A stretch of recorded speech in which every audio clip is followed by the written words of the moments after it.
सभी को नमस्कार। आर्य संस्कृत क्लासेज इस यूट्यूब परिवार में आप सभी का स्वागत है। बच्चों, आज हम लोग नौवीं कक्षा के सिंपल प्रश्न पत्र के भाग 3 को पढ़ेंगे। इस भाग में हम लोग क्वेश्चन नंबर 6, 7, 8, 9, 10, 11, 12 इतने प्रश्नों को पढ़ेंगे। तो बच्चों, जैसा कि आप जानते हैं कि आपका पेपर 4 भागों में विभाजित होता है, का खंड, खा खंड, गा खंड और घा खंड।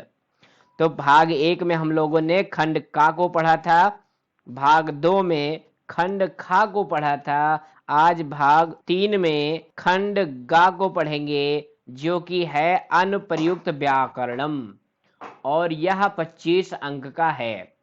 तो खंड गा में क्या है? अनुप्रयुक्त व्याकरणम।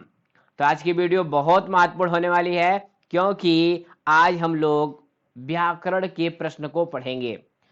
व्याकरण के प्रश्न में बच्चों लिखना कम होता है, नंबर ज्यादा मिलता है, लेकिन इस प्रश्न में बिल्कुल मैथ की तरह नंबर मिलता है।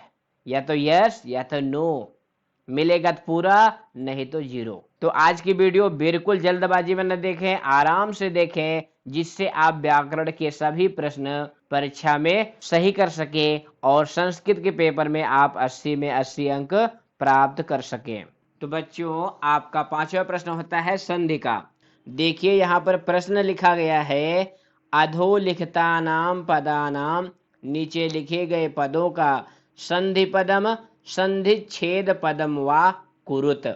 नीचे लिखे गए पदों का संध करिए या संधि विच्छेद करिए। वा का मतलब होता है अथवा। तो नीचे जो उदाहरण दिए गए हैं, इसमें संधि वाले हैं तो उनका आपको विच्छेद करना है, और जो विच्छेद वाले हैं उसमें आपको संध करनी है।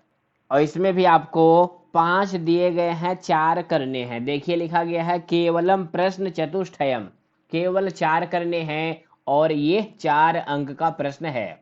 तो पहला उदाहरण देखिए, लिखा हुआ है नियम सत। तो बच्चों, हम आपको एक ट्रिक बताते हैं कि अगर किसी पद का विच्छेद करना है, संधि विच्छेद करना है, तो आप उसको 2-3 बार बोलिए, तो अपने आप वो स्पष्ट हो जाएगा कहाँ से वो अलग होगा। क्योंकि विच्छेद करते समय आपको ध्यान देना होता है कि दोनों पद सार्थक होने चाहिए, अर्थवान होने चाहिए। तो पढ़िए इसको, नेवसत नेवसत नेवसत। तो अपने आप देखिए, नी प्लस अवसत। तो इसका उत्तर हो जाएगा नी प्लस अवसत। और कौन सी संधि है इसमें? इसमें यड़ संधि है।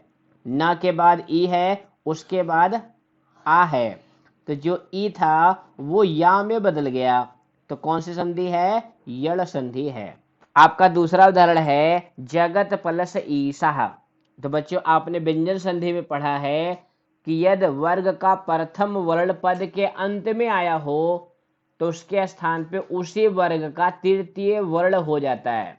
तो यहाँ पे जगत है, जगत पद के अंत में ता है, जो कि ता वर्ग का प्रथम वर्ण है। अब इसमें आपको क्या करना है? इसी वर्ग का तीसरा वर्ण कर देना है। तो ता वर्ग का तीसरा वर्ण कौन सा होता है? ता था दा, दा होता है। तो दा हलंत होगा, तो बाद वाला जो ई है उस दा में जोड़ देंगे। तो क्या उत्तर होगा इसका? जगदीशाह। तो बच्चों, जगदीशाह कैसे बना है आपको समझ में आ गया। तीसरा उदाहरण है आपका पठनार्थम। इसका आपको विच्छेद करना है, तो इसको भी 2-3 बार बोलिए, पठनार्थम पठनार्थम। तो आप देखिए क्या हो गया, पठन प्लस अर्थम। तो लिख लीजिए पठन प्लस अर्थम। और इस उदाहरण में कौन सी संधि है? दीर्घ संधि है। यहां पर देखिए, पठन इस शब्द का अंतिम वर्ण है हर्ष आ, और अर्थम का आदि वर्ण है हर्ष आ। तो दोनों के स्थान पे दीर्घ आ एक आदेश होकर के पठनार्थम बना है। चौथा उदाहरण है आपका पव प्लस आकाह। ये किस संधि का उदाहरण है? बोलिए। हाँ, ये अयादि संधि का उदाहरण है। तो अयादि संधि में हम लोगों ने पढ़ा है कि ए ओ आय औ के बाद कोई भिन्न स्वर हो, तो ए के स्थान पे अय, ओ के स्थान पे अव, आए के स्थान पे आय, और आओ के स्थान पे आव आदेश हो जाता है। तो यहाँ पे आओ और आ का मेल हो रहा है, तो आओ के स्थान पे आव का आदेश हो जाएगा। तो क्या बन जाएगा, पावकः। उसके बाद आपका अंतिम उदाहरण है अभीष्टम। अब इसका भी आपको विच्छेद करना है, तो बोलिए इसको, अभीष्टम अभीष्टम अभीष्टम, तो अभि प्लस इष्टम, तो इसका उत्तर हो जाएगा अभि प्लस इष्टम। यहाँ पर दीर्घ संधि है, अभि के अंत में छोटी ई है, इष्टम का आदि वर्ण छोटी ई है, तो दोनों छोटी छोटी मिलकर के बड़ी ई में बदल गए हैं। यह दीर्घ संधि का उदाहरण है। तो बच्चों, हमने आपके पाठ्यक्रम की सभी संधियों का अलग से वीडियो बनाया है, तो अगर आपने नहीं देखा है तो डिस्क्रिप्शन में जाइए, वहां हमने उसका लिंक उपलब्ध कराया है। आप वहां से सभी संधियों को एक साथ अच्छे से पढ़ सकते हैं। तो इस तरह आप संधि के 4 अंक प्राप्त करने में सफल होंगे, ऐसा हमें विश्वास है। हाँ तो बच्चों, इसके बाद आपका छठा प्रश्न है धात रूप, जो आपने पाठ्यक्रम में याद किए थे, ये उसका प्रश्न है। देखिए प्रश्न में लिखा गया है यथा निर्देशम, अर्थात निर्देश के अनुसार उचितम विभक्तिम प्रयुज्य, उचित विभक्ति का प्रयोग करके रिक्त स्थान पूर्तिम कुरुत, रिक्त स्थान भरिए, केवलम प्रश्न चतुष्टयम, केवल 4 करने हैं और यहाँ पर देखिए 5 दिए गए हैं। तो यह प्रश्न ऑब्जेक्टिव अर्थात एमसीक्यू के रूप में है, तो ये आपके लिए आसान होगा। तो इसमें देखिए लिखा गया है रिक्त स्थान, उसके बाद क्रीडा क्षेत्रे क्रीडन्ति, तो क्रीडा क्षेत्रे क्रीडन्ति, खेल के मैदान में खेलते हैं। तो इसमें जो कर्ता है वो गायब कर दिया गया है, वो रिक्त स्थान के रूप में है, नीचे विकल्प में दिया गया है। तो कौन सा होगा, पहला है छात्राः, दूसरा है छात्रयैः, तीसरा है छात्राणाम और चौथा है छात्रात्। तो जल्दी बताइए कौन सा होगा। तो इस प्रश्न का उत्तर करने के लिए आपको कारक चिन्ह याद होना चाहिए। क्या याद होना चाहिए, कारक चिन्ह। ये देखिए ये कारक चिन्ह है, आप इसको बिल्कुल ऐसे ही याद कर लें। तो यहाँ पे कारक चिन्ह में देखिए लिखा गया है प्रथमा कर्ता ने, अर्थात कर्ता में प्रथमा विभक्ति होती है। अब ये कारक चिन्ह आपको याद है तो तुरंत जान जाएंगे कि इसका का वाला विकल्प सही है, छात्राः, क्योंकि क्रिया क्रीडन्ति है, वह प्रथम पुरुष बहुवचन की है, तो इसका कर्ता भी प्रथमा विभक्ति बहुवचन का होगा। दूसरा है देवम नमामः, देवम नमामः, इसमें भी कर्ता भरना है आपको। तो यहाँ पर देखिए नमामः, ये क्रिया जो है नम धातु लट लकार वर्तमान काल उत्तम पुरुष बहुवचन की है। तो हम सभी जानते हैं कि उत्तम पुरुष के 3 ही कर्ता होते हैं, आहम आवाम वयम। तो क्रिया उत्तम पुरुष बहुवचन की है, तो यहाँ पे कर्ता कौन सा आएगा, उत्तम पुरुष बहुवचन का। तो यहाँ पे 4 विकल्प दिए गए हैं, देखिए पहला है सह, दूसरा है अहम, तीसरा है आवाम, चौथा है वयम। तो कौन सा विकल्प सही होगा, वयम। बहुत सही पहचाना आपने। इसके बाद तीसरा प्रश्न है सह पठति, वह पढ़ता है। तो बीच में रिक्त स्थान है, तो क्या पढ़ता है, पहला विकल्प है पाठात, दूसरा है पाठस, तीसरा है पाठम, चौथा है पाठाय। तो वह पढ़ता है, तो जो पढ़ा जा रहा है वह कर्म होगा। तो कारक चिन्ह में देखिए द्वितीय कर्म को, यानी कर्म में द्वितीय विभक्ति होती है, तो पाठ में द्वितीय विभक्ति लगेगी तो क्या बनेगा, पाठम।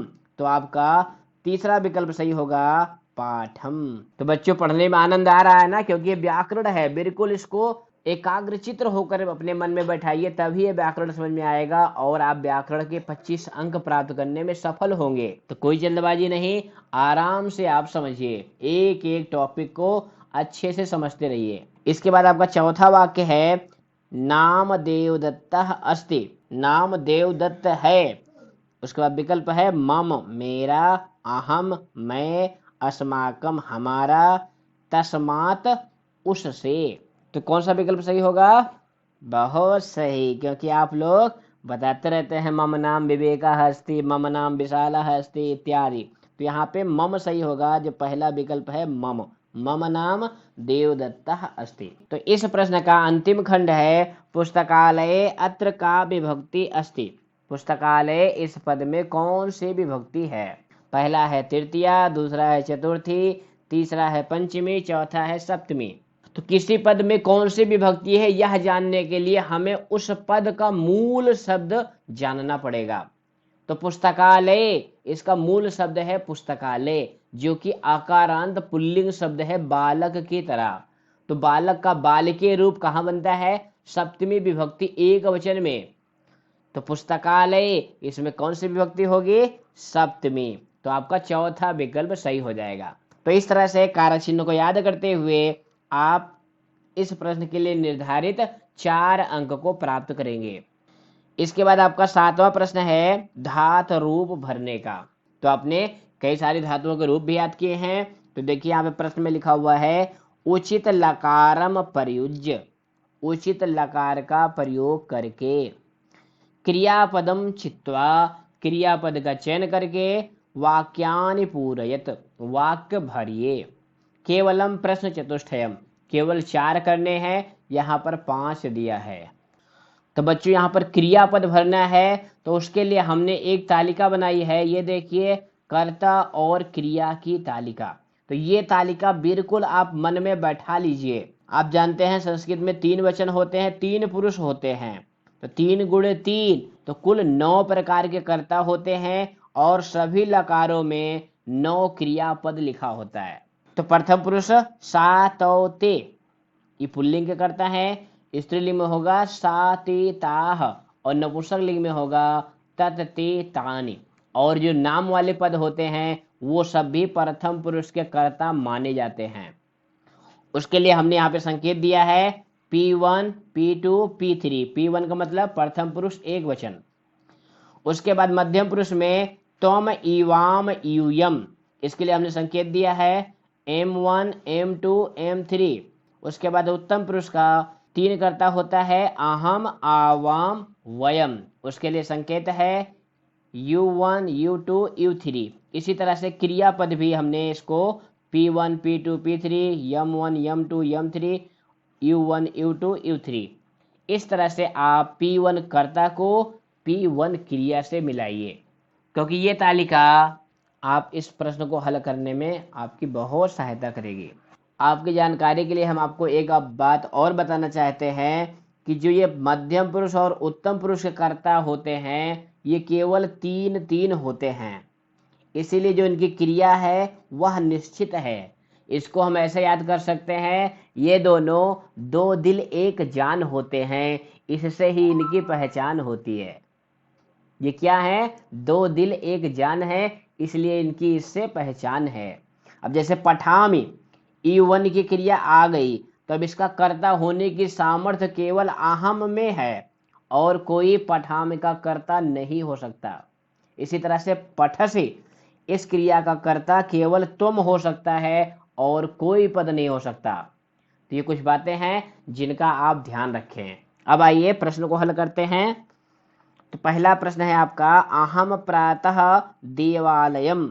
उसके बाद रिक्त स्थान है, विकल्प दिया है गच्छामि, गच्छामः, गच्छावः, गमिषः।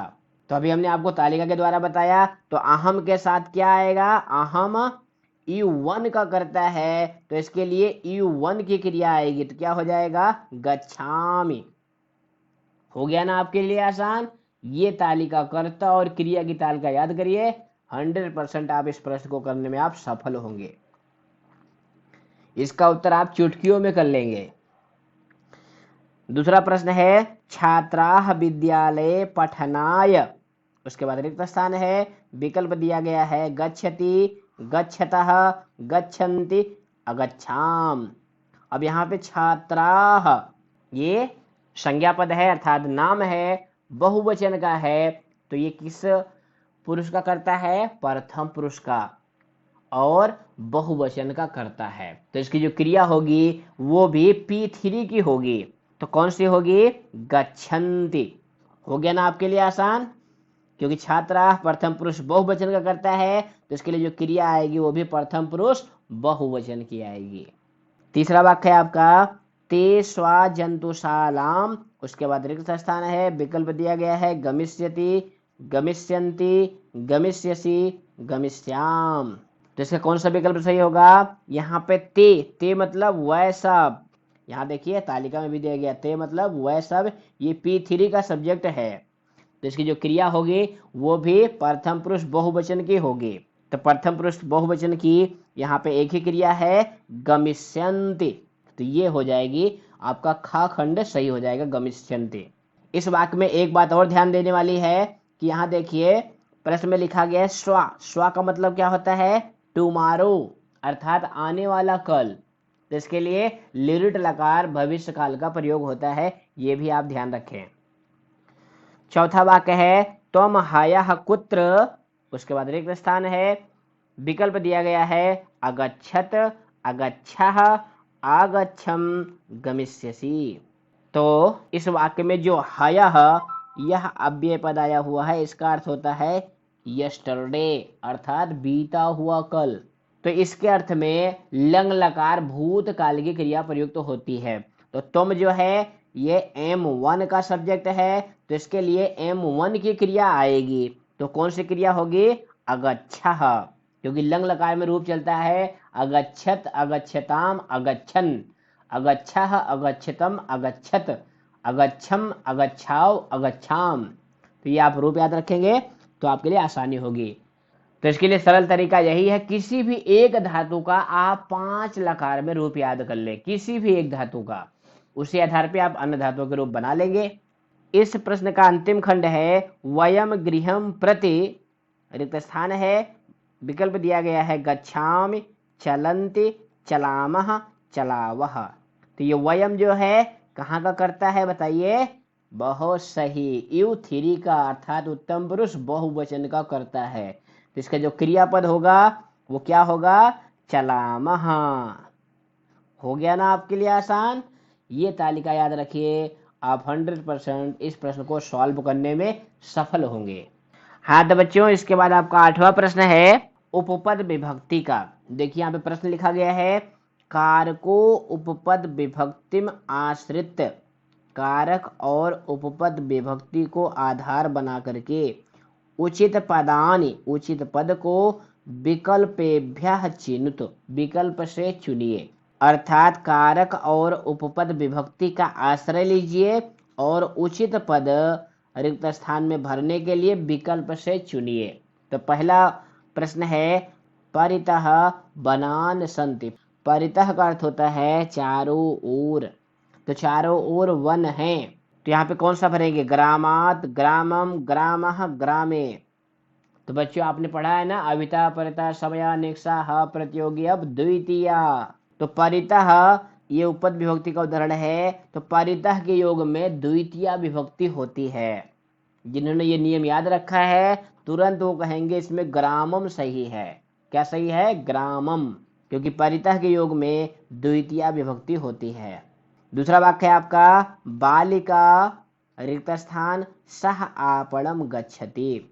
बालिका पिता के साथ बाजार जाती है। सह का अर्थ होता है साथ। तो यहाँ पे 4 विकल्प दिए हैं। पहला है जनकः, दूसरा है जनका, तीसरा है जनकेन और चौथा है जनकस।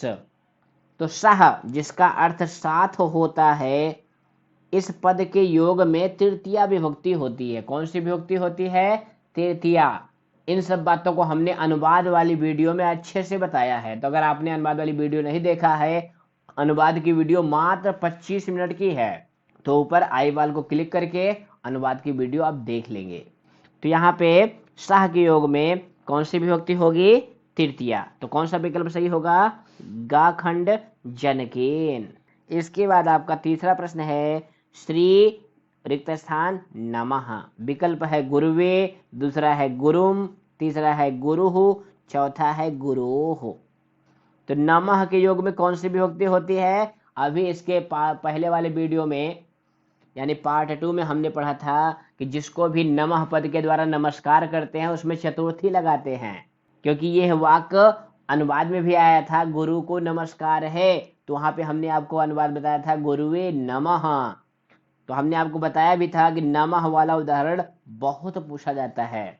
तो आप बिल्कुल ध्यान रखिए, नमः के योग में चतुर्थी विभक्ति होती है। तो कौन सा विकल्प सही होगा?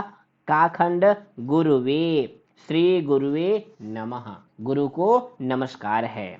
चौथा वाक्य है गंगा रिक्त स्थान पर वहती, गंगा बहती है। विकल्प है हिमालयेन, ख खंड है हिमालयस, गा खंड है हिमालयात, घा खंड है हिमालये।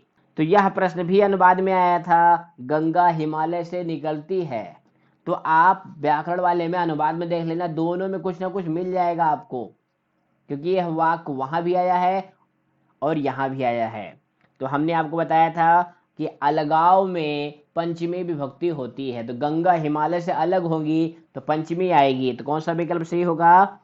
गा खंड वाला सही होगा, हिमालयात। तो आपका वाक्य बनेगा गंगा हिमालयात परवहति, गंगा हिमालय से निकलती हैं। इसके बाद आपका अंतिम प्रश्न है इस खंड का, स्वाहा। विकल्प है इंद्रः, इंद्राय, इंद्राभ्याम, इंद्रेण। तो नमः, स्वस्ति, स्वाहा, अलम, वसट, योगा, च, इन पदों के योग में चतुर्थी विभक्ति होती है। तो इंद्र में चतुर्थी लगाएंगे तो क्या बनेगा? इंद्राय। तो आपका खा खंड वाला विकल्प सही हो जाएगा, इंद्राय। हाँ, और एक बात, जब हम लोग अपने घर में पूजा करवाते हैं तो भगवान को आहुति अर्पित करते हैं तो क्या कहते हैं? अग्नये स्वाहा, इंद्राय स्वाहा। तो ये स्वाहा याद करिए और चतुर्थी विभक्ति का प्रयोग करिए। तो इस प्रश्न को आपको रिक्त स्थान भरते हुए वाक्य को लिखना है। रिक्त स्थान में भरे जाने वाला पद आप अंडरलाइन कर देंगे या दूसरी पेन से लिखेंगे। तो इस तरह से आप इस प्रश्न के 4 अंक को प्राप्त करने में सफल होंगे। हाँ तो बच्चों, आपका 9वां प्रश्न है इसके बाद, प्रकृत और प्रत्यय का। देखिए प्रश्न में लिखा गया है रेखांकित पदेषु, रेखांकित पदों में प्रकृत प्रत्ययम विभज्य संयोज्य व लिखत। नीचे लिखे गए पदों में प्रकृत और प्रत्यय को अलग करके या जोड़ करके पुनः लिखत। फिर से लिखिए। केवलम प्रश्न तरयम, केवल 3 प्रश्न करने हैं। कितने प्रश्न करने हैं? केवल 3। और यह प्रश्न 3 अंक का है। तो इस प्रश्न को हल करने के पहले हम सभी जानेंगे कि आपके सिलेबस में कितनी प्रत्यय है। तो आप सभी जानते हैं कि आपके पाठ्यक्रम में 4 प्रत्यय हैं। कौन कौन? कत्वा, लेप, तुमुन और क्यत। 4 प्रत्यय आपके पाठ्यक्रम में है। तो पहली प्रत्यय है कत्वा, जिसका क्या जुड़ता है? त्वा। दूसरी है लेप, लेप प्रत्यय का या जुड़ता है। तीसरी है तुमुन, तुमुन प्रत्यय का तुम जुड़ता है। चौथी प्रत्यय है क्यत, क्यत प्रत्यय का ता जुड़ता है। तो ये हो गया मूल प्रत्यय और ये हो गया क्या इसमें जुड़ता है। क्योंकि जब जोड़ेंगे तो जोड़ने वाला अंश जोड़ेंगे और अलग करेंगे तो मूल प्रत्यय को लिखेंगे। तो इस तालिका को हम कह सकते हैं मूल मंत्र। ये मूल मंत्र आप बिल्कुल मन में बैठा लीजिए कि आपके सिलेबस में 4 प्रत्यय हैं, कत्वा, लेप, तुमुन और क्यत, और किस प्रत्यय का क्या क्या जुड़ता है। बस इतना अगर आपको याद हो गया तो अभी देखिए ये प्रश्न आप चुटकियों में हल कर लेंगे। पहला वाक्य है आपका हसंतम काकम विलोक्य बालिका रोदितुम आरब्धः। देखिए पहले वाक्य में विलोक रेखांकित पद है, तो इसका कौन सा विकल्प सही होगा? पहला है विलोक्रि लेप, दूसरा है विलोक्रि तुमुन, तीसरा है विलोक्रि कत्वा और चौथा है विलोक्रि क्यत। तो हमने आपको जो ट्रिक बताया कि लेप प्रत्यय का या जुड़ता है, तो विलोक देखने से ही आपने जान लिया कि इसमें लेप प्रत्यय है। तो प्रकृत प्रत्यय विभाग में बिल्कुल ध्यान रखें, विभाग करते समय मूल धातु मूल प्रत्यय। लेप प्रत्यय तब होती है जब धातु के पहले उपसर्ग होता है। यहाँ विलोक में वी उपसर्ग है, लोक्र धातु है और लेप प्रत्यय है। तो आपका कौन सा विकल्प सही है? का खंड। समझ में आ गया? आपका दूसरा प्रश्न है काकः सी प्लस कत्वा प्रबुद्धः। कौवा सो कर उठा, क्योंकि कत्वा प्रत्यय करके, सी मतलब सोना। तो कौन सा विकल्प सही होगा? पहला है सीत्वा, दूसरा है सईत्वा, तीसरा है सीकत्वा और चौथा है सईतुम। तो कत्वा प्रत्यय का त्वा जुड़ता है लेकिन यहाँ सी प्लस कत्वा सीत्वा नहीं होगा, यानी पहला वाला विकल्प नहीं सही होगा। इसमें खा वाला विकल्प सही है, सईत्वा। अब आप कहेंगे इसमें या कहाँ से आ गया, तो जो सी है उसको पहले ए आदेश होता है, से बनता है, उसके बाद ये इट का आगम होता है छोटी ई का। जैसे पठ में कत्वा जुड़ता है, क्या बनता है, पठित्वा, तो वहां भी ई का आगम होता है। तो उसी तरह से यहाँ भी ई का आगम होता है।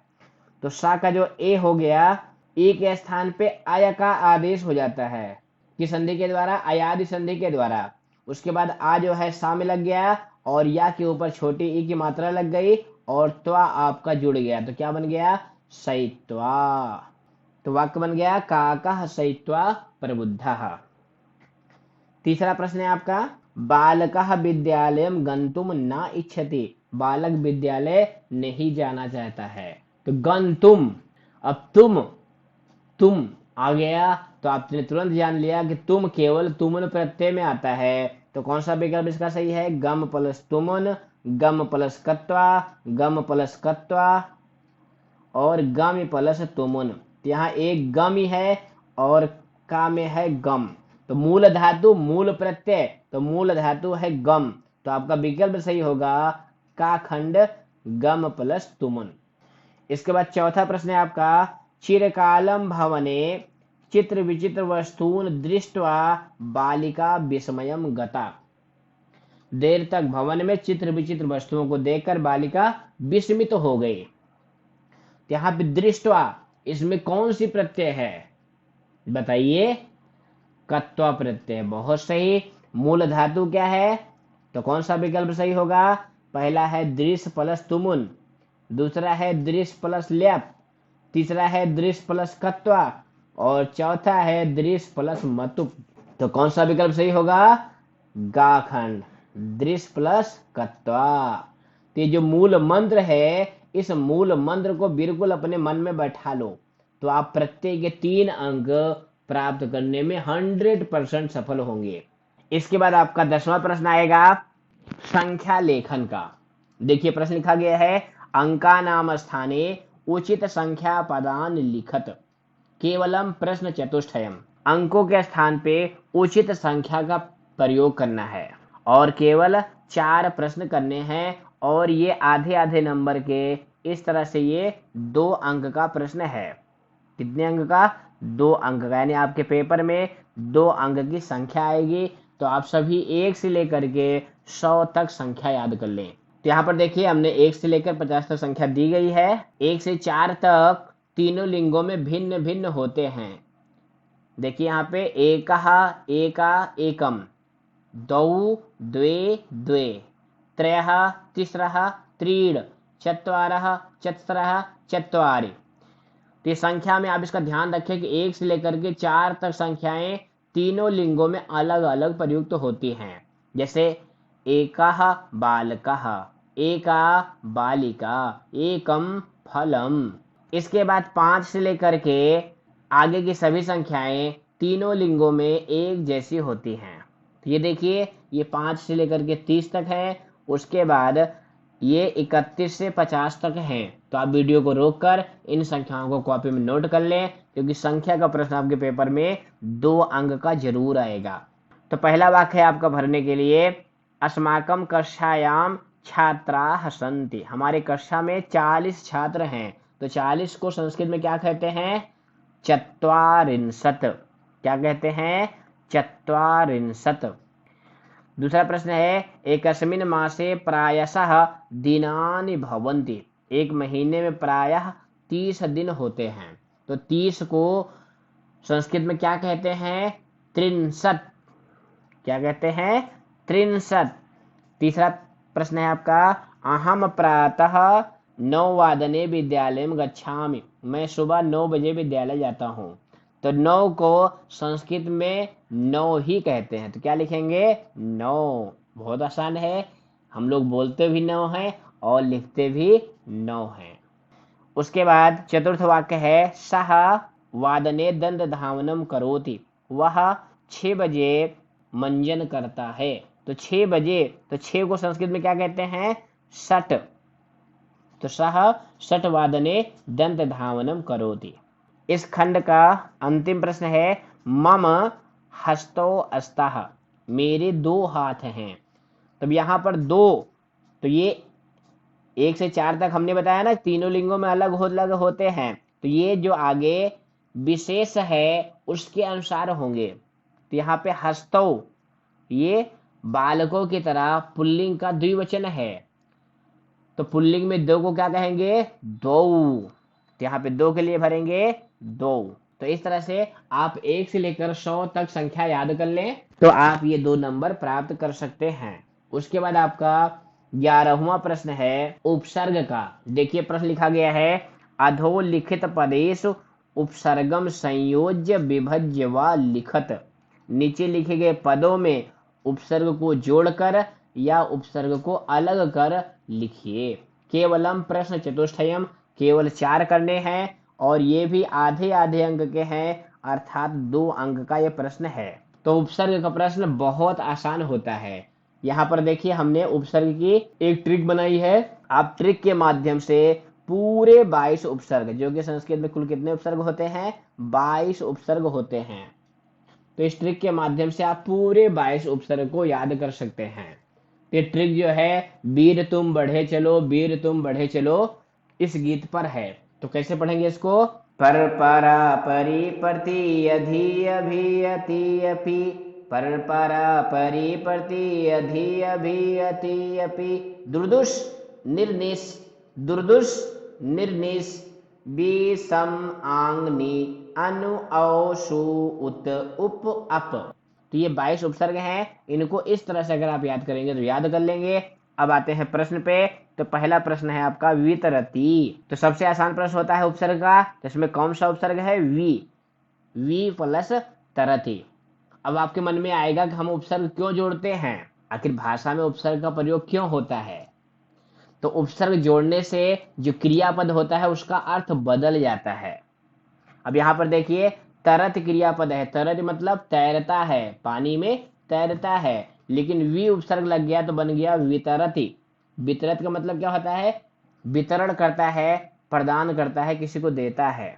दूसरा वाक्य है अनुभवती। अब इसमें आपको उपसर्ग को अलग करना है, तो कौन सा उपसर्ग है, अनु, अनु प्लस भवती।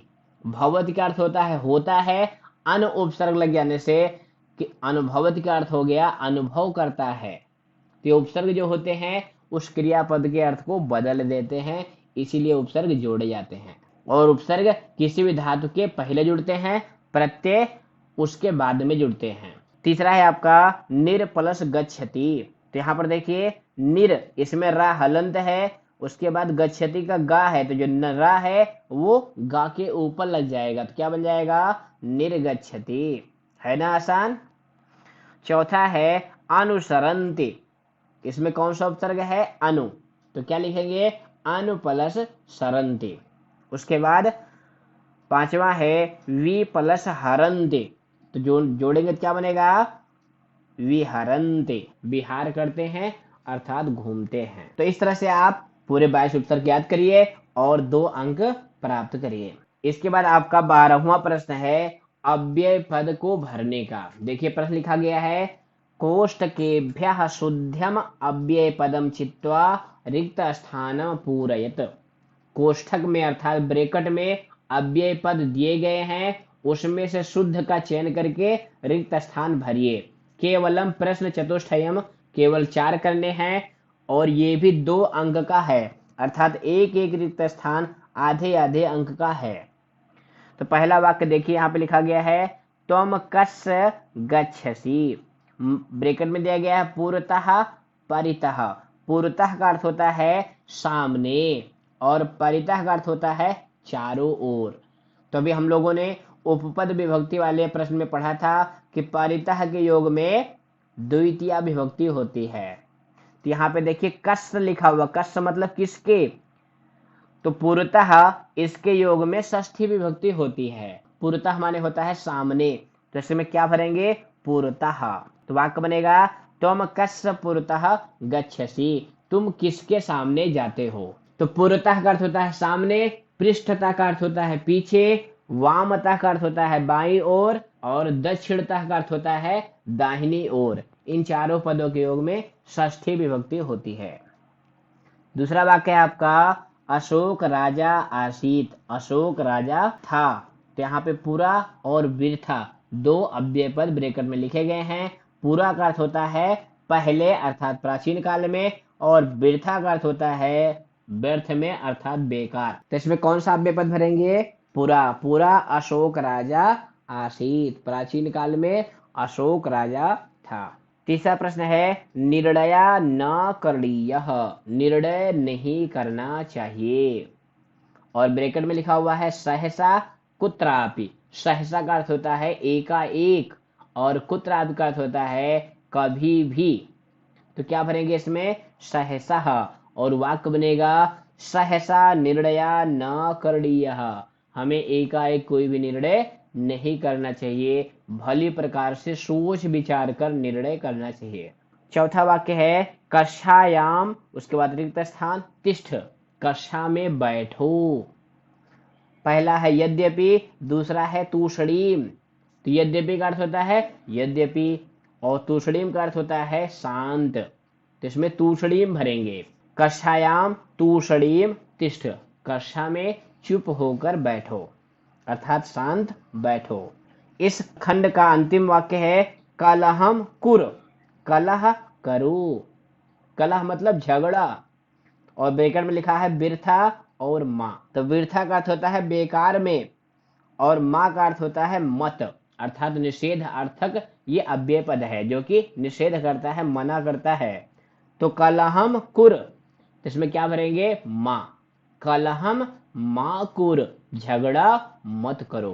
तो इस तरह से आप अव्यय को भरेंगे और 2 अंक को आप प्राप्त करेंगे। तो बच्चों इस वीडियो का उद्देश्य आपको केवल उत्तर लिखाना नहीं है, आगे आने वाले पेपर के लिए बिल्कुल आपको तैयार करना है। तो यह वीडियो आपको कैसे लगी हमें कमेंट करके बताएं, और आप हमारे चैनल पर नए हैं तो चैनल को सब्सक्राइब कर ले।